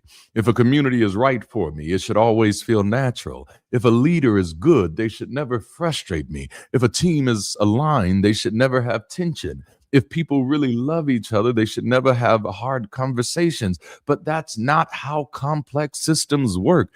When individual complex systems collide, friction is inevitable. Many people mistake relational friction for structural failure, causing them to completely isolate or become hyper extractive. The question is not whether friction will happen. The question is what kind of friction it is and what are we going to do with it? When friction is managed properly, it accelerates community development through early intervention. Environments that major in high friction and high empathy not only see the problems faster, they commit to understand them more deeply, leading to more robust solutions. So, what I'm trying to say, listen to me, hear me closely, because we're still talking about reciprocity, is sometimes you didn't go through enough friction to land on the right solutions. Ooh, goodness gracious. Destructive friction damages the system, but productive friction develops the system. The more we avoid friction, especially that productive friction, the more we avoid development. I teach my kids that the abandonment, the rejection of correction is the abandonment of improvement. And if my sincere goal is to improve, I'm looking for friction that can correct what needs to be adjusted. Part of wisdom is learning the difference, because there is no such thing as free energy. If you want deeper connection, it's going to cost you the energy of honest conversations. And that brings us to the next piece, because one of the ways we sabotage reciprocity is not just by avoiding boundaries or misreading friction. Sometimes we sabotage reciprocity because we withhold the one input the system actually needs from us, and that is our presence. Did you know this? Did you know that presence is part of the economy? See, this takes us back to the system issues that we begin with. Because we've been groomed to wait on salvation, we've neglected to measure our own participation, or the lack thereof. If there's no such thing as free energy, then we have to stop pretending communities, relationships, organizations, and movements can keep producing life from people who are never present enough to participate. Participation asks the question, in the context of social ecology, what am I doing with what I have? What am I doing with from where I am, with what I'm learning, with how am I showing up to contribute in the world that I want to see? Participation is not about pretending that you have infinite energy. No, your energy is limited, but it is also valuable. Participation is about becoming honest with the energy that you do have. But for many of us, that's where the trap of not enough gets us. I told you I was going here. The trap of not enough is when we tend to stop showing up when we feel that what we have is not enough, which means we stop participating while still expecting consideration. But ecological consideration is predicated on what is present, not what is perfect. A system cannot circulate energy you never bring into the system. A community cannot organize around a capacity that you never make visible. A relationship cannot respond to a need that you only imply. A team cannot build with a gift that you keep hiding. A movement cannot be strengthened by a voice that is always waiting until it feels fully ready. Your presence is what's needed, not your perfection, your presence. It doesn't matter if you feel like you don't know enough. Your presence is needed. It doesn't matter if you can't show up every week. Your presence is needed when you can. Listen to me. It doesn't matter if you've made a bunch of bad decisions in the past. Your presence is still needed. It doesn't matter if your language is still developing. Your presence is what is needed. It doesn't matter if your confidence is still catching up to your conviction. Baby, I'm talking to you. Hey, you looking at me right now. Look at me. Your presence is needed. It doesn't matter if all you have right now is a question, a concern, or perspective, a testimony, a skill, a resource, a small window of time, or a willingness to try. Your presence is needed. Your perfection is not. Your worth is not waiting on your performance. And your community does not need a manufactured version of you. The problem with people who keep pretending to have it together is that they never get the opportunity to get it together. We need the present version of you. That's the only way you get a better version of you. That's why a major part of who we are is to create space so everybody can show up as they are, where they are, with whatever they're dealing with, because that's where we have to start at. We can't start on a manufactured version of you. We got to start with the real you, flaws, draws, and all. Y'all better talk to me. Your worth is not waiting on your performance, and your community does not need a manufactured version of you. We need the present version of you. If you pretend to be strong, we'll never know when you're tired. If you keep pretending it's all good, we'll never know when it ain't. And your ecology is predicated on your presence. That's how we learn what the system needs. Perfectionism is an extractive loop. Hear me, y'all. It extracts energy from the present moment to feed an idealized future that doesn't exist. It takes today's opportunities and sacrifices it to tomorrow's imaginary version of you. It takes the contribution you could make now and holds it hostage to a self you may never become. It takes the relationship that could be deepening now and delays it until you feel easier to love. It takes a community that could be strengthened by your presence now and starves it while you wait to feel impressive. True reciprocity requires showing up with problematic solutions and incomplete selves. Presence itself is an input. If you withhold your presence waiting for perfection, you're not protecting the community from your incompleteness. You're depriving the system of the energy that only your participation can bring. Once we understand that presence is an input, we also have to understand something else. Inputs don't always produce instant outputs. Sometimes the energy is working before the evidence is visible. Sometimes the relationship is forming before the feeling catches up. Sometimes trust is growing, and this is the hard part, before you can measure it. So we have to talk about time. And this leads me to my final point of the day, and we're going to get right, community, and go home. Trust has a time delay. This is uncomfortable. No, I get it. Listen, we've talked about the necessity of boundaries, friction, and participation in today's conversation about reciprocity and this understanding that there is no free energy. But I could not land this plane effectively if I didn't talk about trust and its uncomfortable relationship with time. Trust has an uncomfortable relationship with time. If it didn't take time, it wouldn't require trust. Sit in that for a minute. Sit in it. Yeah. If it didn't take time, it wouldn't require trust. Because, and this is why we started this series with life is not a vending machine. Because the vending machine don't require a lot of trust because it don't take a lot of time. But life, unfortunately, takes a lot of time. I know when you flip the light switch on, it comes immediately on, but that's because you're underestimating the amount of time it took for us to even get there to understand the mechanics to make it happen. Life is not a vending machine. And yeah, I get it. What you feed is what grows. Yeah, what you feed. Yeah, man. It is what grows, but there is no free energy. So if it wasn't here before, the energy to get it here is going to have to come from somewhere. And that somewhere is often at the intersection of your participation, your friction, and your boundaries. I got my boundaries inspected and operational. I'm successfully inviting productive friction while repelling destructive friction. And I am participating and being present at my current capacity. Then the only thing that is missing, and this is real uncomfortable, is time. And that part doesn't come overnight. See, listen, making the shot once is not the same as winning the game. Winning the game is not the same as winning the championship.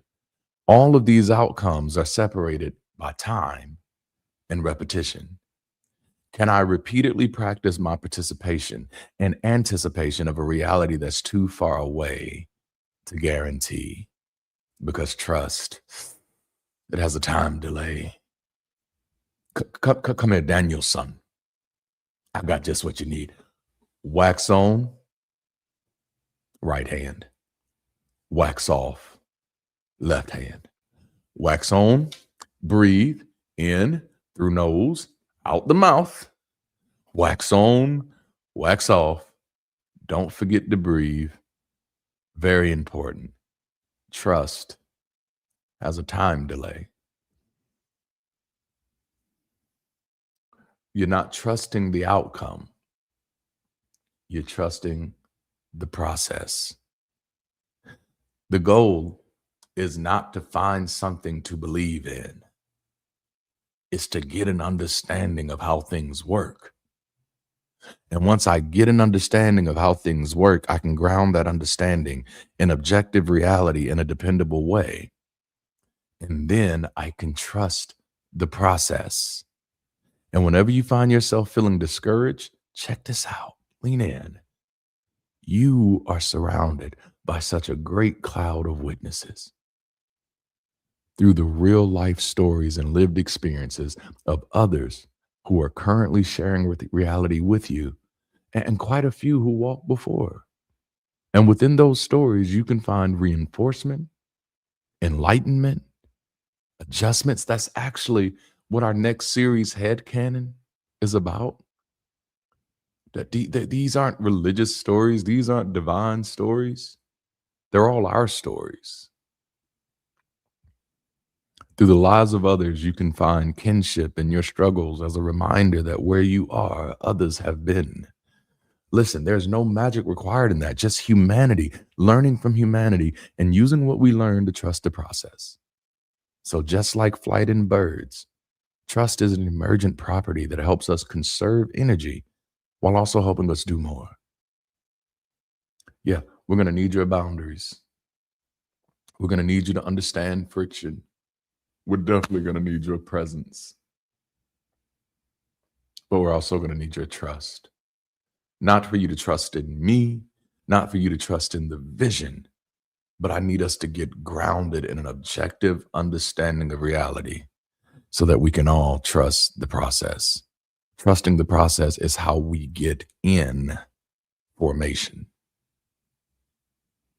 It's the manifestation of our understanding that time plus process produces progress.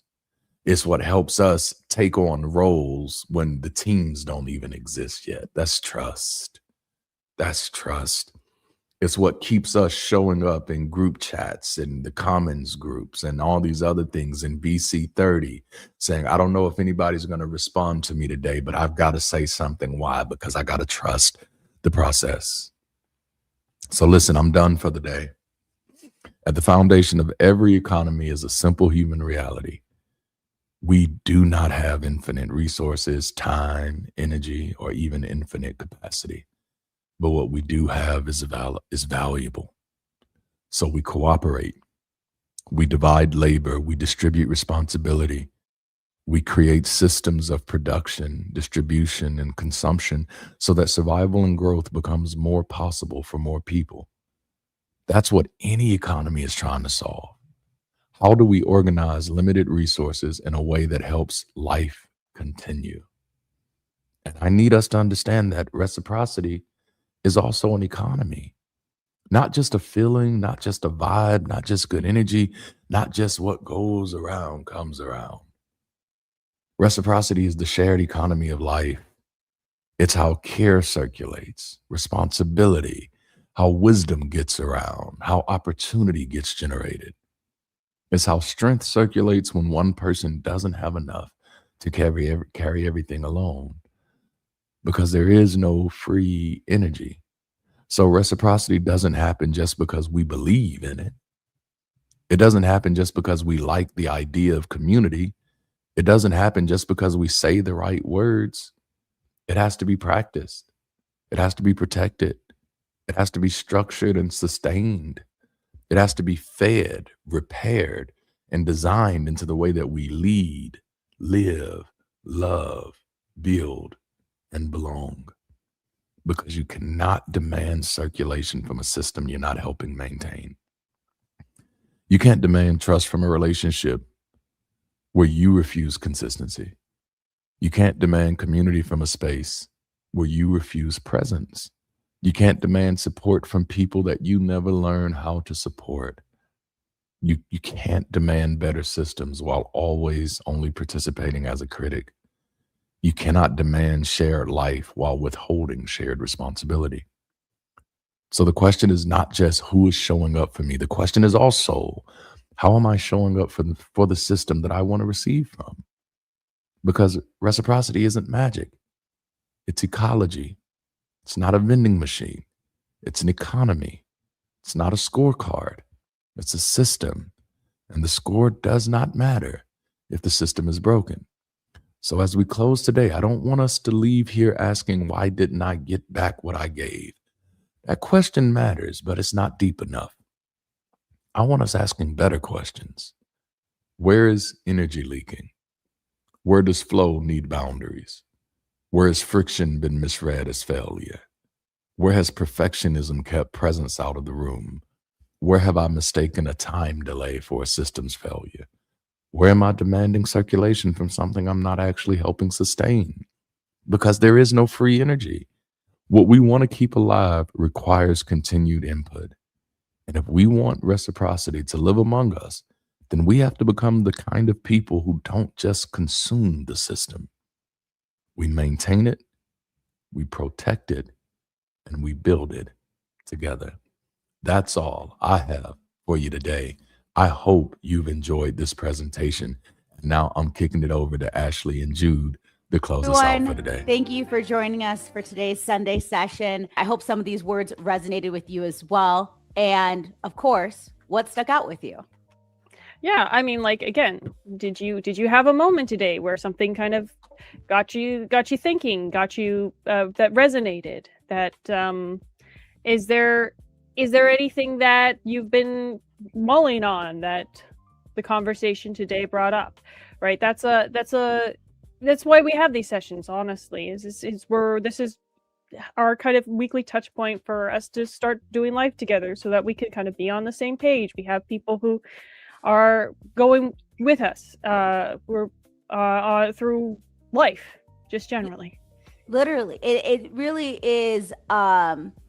Sessions like these really reinvigorate why we participate in this community, why we show up, because it's ever expanding, it's ever growing of your own personal responsibility, your own personal agency. Big topic that I love. So for everyone out there, if you've been thinking about joining Bridge City, now's the time. If this is not about gatekeeping, this is not about check your ideas at the door. It's bring yourself as you are, and let's grow. Let's participate. Let's shape our lives together. So you belong here. If anything in this conversation touched you, resonated with you, if you're looking for a post-religious community, because post-religious doesn't have to mean we don't get together and grow and expand on our ideas. It literally means having these conversations. It means taking hold of our agency and showing each other what we owe to each other. So I want you to come join Bridge City, a place to live without shame. And I'm sorry, Jude, please. I was just pointing out that Darnea has dropped the link in the chat. And do we have a QR code we can put on the screen somewhere? Oh yeah, let's get that up there. And forgive me, you guys, I don't have chat up. I don't know how to format my screen just yet. I will work on it. So Jude, you got chat. If anyone says anything cool, all right, let's shout it out. But if you want a place to connect, build, and live better, get into Bridge City. Yeah, and we have our Global Campus Pathway, our new member onboarding course to help you kind of get oriented, get an idea, especially if you've never used the Circle app before for anything else.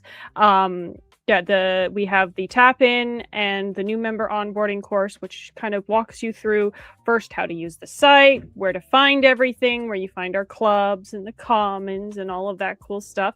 And we have the and the new member onboarding goes over some of our values and the ideals that we're kind of working on building. Mission. We got if you're gonna any good build has a blueprint. Right? Yes. I was literally just talking about this with Darante this week. We have a blueprint out, you guys. We have the raw materials. We are building. We are actively building. And I want to say, we have the courses that get you into the community that help set you up, and at least so you can start. But we also have the new member house party. It'll be at the end of this month that we all get together and we kind of go over not only our mission and values, but how to navigate the campus. And then we play games, which is awesome. Yes. Or we talk, depending on how we're feeling that day. And additionally, we've actually launched connection circles, which if you're like, hey, I really do want to join, but I don't necessarily want to talk to 14 people at once, that's fair. We can actually do a much smaller group and kind of take you through the campus. So get your new member onboarding courses going, and then come to a connection circle or the house party or both.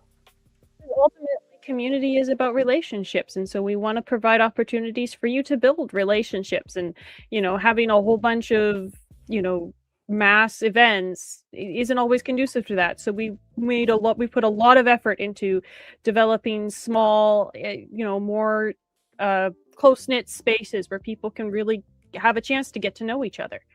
Yes. And of course, if you see anything in the campus and you're like, I think it'd be cool if we had this, reach out to any of us, because we love to make the member experience better and help you guys feel like you've found your community. That's how I got involved, honestly, is I posted, I just kind of offhanded suggested in the comment, I was like, I could run a vocal workshop if people are interested. And next thing I know, Ashley's DMing me and saying, hey, Jude, you opened it up now. I will say, I try not to come on too strong, but the moment someone has a good idea, I'm probably going to pounce on you and be like, oh, get ready, because we're doing this. But it's been great, Jude. You not only have you stepped in and stepped up, really you've expanded, just kind of how Darante was talking on earlier. Like when I started introducing clubs, it was not in Durante's plan. It wasn't. But I love our clubs. Our clubs are thriving, and they give people a great landing point to just kind of trickle in and participate as they can. If you're not ready to do a small talk or the trigger warning discussions yet. And when Jude came in, it was like, well, yeah, we have this music club, we have this vision. And Jude just, bam, hit the ground running with the workshops, the songwriting sessions. You've done great things, Jude. Well, and it's great. So speaking of the songwriting sessions and the music club, we are currently working on a song for this month's series. It's not ready today, unfortunately. We are still getting the hang of the timing on. We're figuring out our rhythm, but we're developing a rhythm. The goal is that within a couple of months we'll be ahead enough that we'll have the song ready by the beginning of the month. Yeah, exactly. But for now, thank you for bearing with us. But I can't wait. I was part of that songwriting session. Yes, it was great. It's third Tuesday of the month. We have songwriting sessions, and then after which we coordinate on building the song. We've got a bunch of people now coordinating. I'm not the only one singing. Zerniel's actually singing in this one, and we've got Party Wolf, who you see in the chat sometimes, is also contributing. Yeah. It is going to be awesome. It's not done yet, but it's going to be awesome, so stay tuned. Yes, keep your eyes peeled and your ears peeled. That's how that works, because I'm really excited to see it drop. I've seen the demo. I'm excited. And we're doing some really fun collabs in Bridge City music. And it's one of the things is that we're hoping to eventually get it to a point where streaming some of these collaborations could become a source of income for Bridge City, which brings us to the second Tuesday of every month. Oh, which Giving Tuesdays. I ruined that for Jude, but just so you guys know, that was the best transition I've ever seen. I'm so proud of you, because in order to give support in the community, we need support. Now, you guys have heard us talk about inviting generosity, that we don't require tithings, that we don't shame people into funding the mission, the dream, the vision. But our community is sustained by our members, by you out there watching this right now. So when you're giving on our Giving Tuesdays, the second Tuesday of every month, it's about supporting the mission. It's about creating accessibility to the community, sustainability and stability, so we can keep these music events, we can keep these discussions, this growth moving. So your support helps keep our community in motion, supporting local events, as well as what our big focus is right now, our next step as a community, moving into that nonprofit status. So that's been our really big push, and we'll see that again in June for those costs. Yes. Because having those costs covered by the community helps us expand even more. And the more we expand, the more resources we have available, the more people pitching in, the more good we can do, the more of an impact that we can make. And speaking of impacts, we want to start establishing more local events, more local gatherings. We always encourage you to get a hold of us if you want help coordinating a watch party, if there's anybody in your area who are also interested. And that's a really kind of simple, easy way to start building a local community, is just have people over on Sunday to watch the live stream, right? Or even just have local meetups, meet at a coffee shop, real world, with a couple of people on a regular basis, and getting, and I want to break in here really fast, because I forget, I think it was Mark or Bob in the beginning, in the intro, they mentioned coffee hour, and how you meet people at coffee hour typically, and I was like, it's so silly that we don't start some of these watch parties within the community, and then afterwards, after we break out of our Sunday sessions, have like a coffee hour in the lounge and just kind of talk about some of these things. Because you guys, legit, I have notes. Like, I need to talk to you guys about these things. So just so you know, mine's brewing on these things, and if you guys have any ideas for this front, let us know. But again, when we are inviting generosity and asking for your support, this isn't a manipulation. This is transparency. This is support that expands our mission, that builds the bridge. So if you can, we ask that you support generously or show up if you're unable to financially contribute. And that's honestly, that's what it comes down to, is like, we would love to not have to ask for money, but that's not the world we live in. We still live under capitalism. Granted, I will say that a barter system would make this harder. This would make it harder if we were under that. Yeah, I mean, like, the money has a use. Capitalism and money are not synonymous, though. True. Very true. Yeah. Well, and so if you can't support financially, there's other ways to still support the community. So many. You could share the replay. And comment, boost us in the algorithm. Yes, remember to like the stream on your way out. Do the YouTube things, please. Yeah. And so I would say, we all know a bridge is only as effective as the place it reaches. You guys have heard us say this month after month. For years, probably at this point, for some people. So if you guys know anyone that's looking for a post-religious community, is hoping to indulge in their own personal growth, to expand on their own personal agency, and would enjoy these conversations, share these conversations, share them to your social feeds. And again, just underlining it, if you haven't done the YouTube things, after you're done with the stream, be sure to leave a comment. Absolutely, 100%. All right, so let's go ahead and start closing this up. Again, everyone, thank you so much for joining and sticking around, even in this closing section here. As a reminder for Reciprocity, going back to my notes, the ask was today, are you willing to take the risk to show up? And if so, how are you showing up? These are things to keep in mind. Participation over extraction, circulation over control, understanding contribution over entitlement, and know where you're at before you start criticizing where you've landed. One of my favorite quotes, and I forgive me, it came from a YouTuber, but a YouTuber who heard it somewhere else, is wherever you go, there you are. And it's such a silly, simple quote, but it's true. Yeah. And it's really about examining your own agency in your situations and what you are bringing to the table. So life doesn't move through our desire alone. Effort is not magic. And it moves through you showing up and participating the way you want to interact with this world. And side note, because I can't stop side noting this morning, I didn't think I would be. I was like, reciprocity. When everyone chose that on the poll, I was like, I don't want this series. I'm good. But legit, it's a good subject. It's a good subject. I've always thought the idea of reciprocity is one that's not as well understood as people think they understand it. Agreed. And it's definitely a subject worth talking about, I think, especially in regards to community building, right? Because we're building community here, and reciprocity is something that makes communities self-sustaining instead of having to constantly be managed. Now you're making me feel like I got to switch around the trigger warning topics. We'll have a discussion on campus about this, because we will. We have one. So I will say again, visitors, thank you. First time you're a visitor, second time you're a guest, third time you're as good as family. So, and to our family, right? Remember, again, don't let the conversation end here. We have the comments. You could comment here, share the replay. We have the commons on Bridge City campus. We have all of the clubs. The lounge. We have a bunch of different. We have the member lounge for more casual conversations.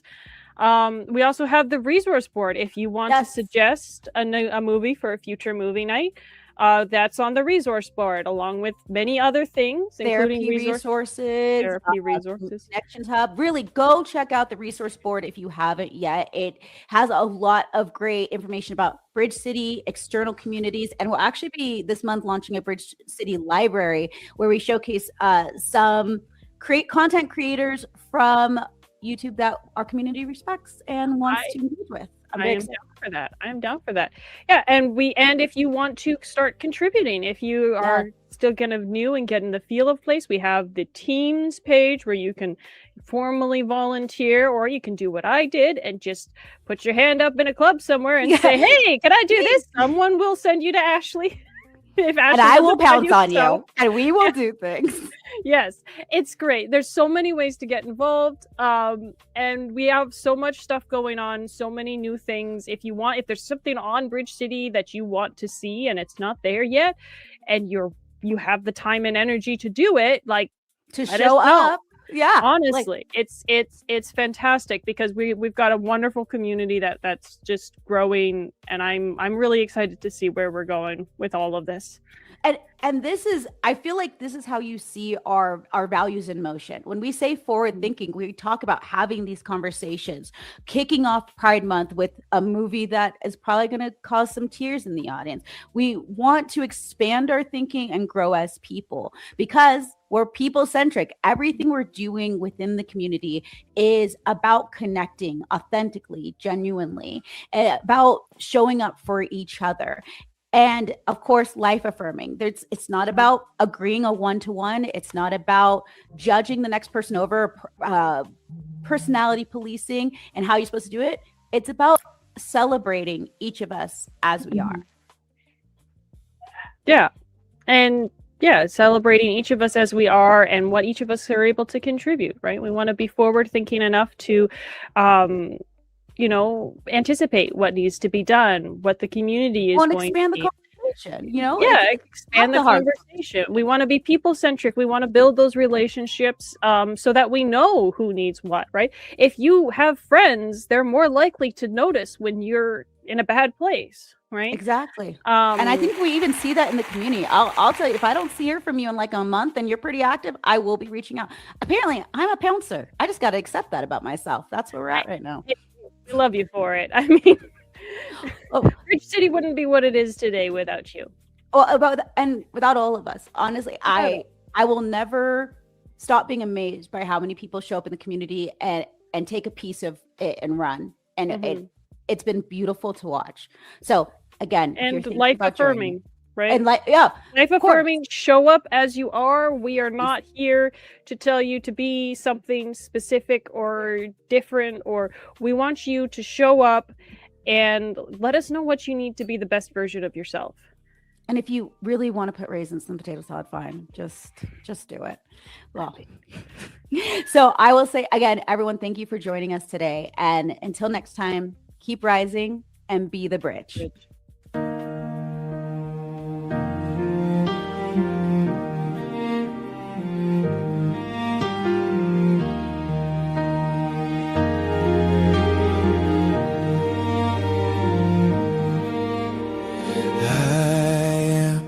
Overcoming everything that's thrown at me.